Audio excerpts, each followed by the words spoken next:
ibn Yusuf G'assani bilan yaqin munosabat o'rnatgan.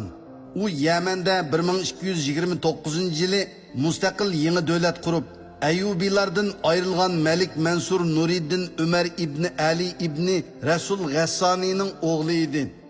Shonashqa mazkur yangi davlat bu jamoatning ulug' bo'g'isi Rasulning nomi bilan Rasuliylar davlati deb atalgan edi. Allama Sadiduddin Koshg'ari haj qilish uchun Makkaga kelgan chog' dal Rasuliylar xonligining Makkada dunyoga kelgan ikkinchi va eng qudratli hukmroni Umar ibn Yusuf G'assani Makka mukarrama shahrini ham ibodat ham ma'rifatning qiblagoyi qilishga kuchayotgan mezgilga to'g'ri kelgan edi.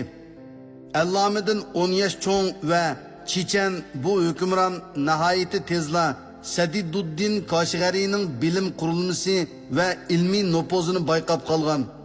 Tunji uchrashishdilar uning bilan qadinaslarcha yaqin munosabat o'rnatgan Arab sultan Uyg'ur allama Sadiduddin Koshg'ariga Makkadagi 10 yildan ortiq ilmiy faoliyatlari jarayonida izchil madad berib, uning birmuncha qimmatli asarlarni yozib chiqishiga ilhom bergan edi.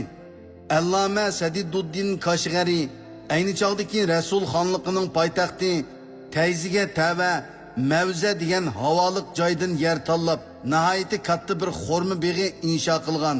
Qashqardagi bog'vanlik ro'yi Yamanda meva berib, mazkur katta xo'rmazorlik Yamandagi hamma odam havas qiladigan bog'ga aylangan edi. Allama Sadiduddin Koshg'ari har yili g'usul vaqtida bu yerga kelib orom olsa, boshqa chog'larda xonlik markazidagi oliy bilim yurtida ta'lim tarbiya bilan shug'ullanadi. Shu tariqada kunlar o'tib, Hijriya 705-yili Ramzonning 7-kuni, milodiya 1306-yili No'ruz kuni dushanba vafot bo'lgan.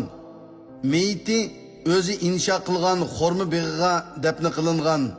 Allama Sadiduddin Koshg'arining hozirgacha yetib keladigan asarlari ichida bir namoz o'qish qo'llanmasi va namozga aloqador hukmlar haqidagi bir asri Makkadagi chig'ida yozgan Ajoyibat va g'aroyibotlar to'plami nomli 4 tomlik asri sahobalar hayotidan tanlanmalar nomli donglik arabcha asarning qisqartilgan kitobi Baxt Saodat Toji nomli ilmiy asri va ilm tahsil qilayotgan o'quvchilarga bag'ishlangan o'gitlik risolasi qatorliq asarlari yer olmoqda.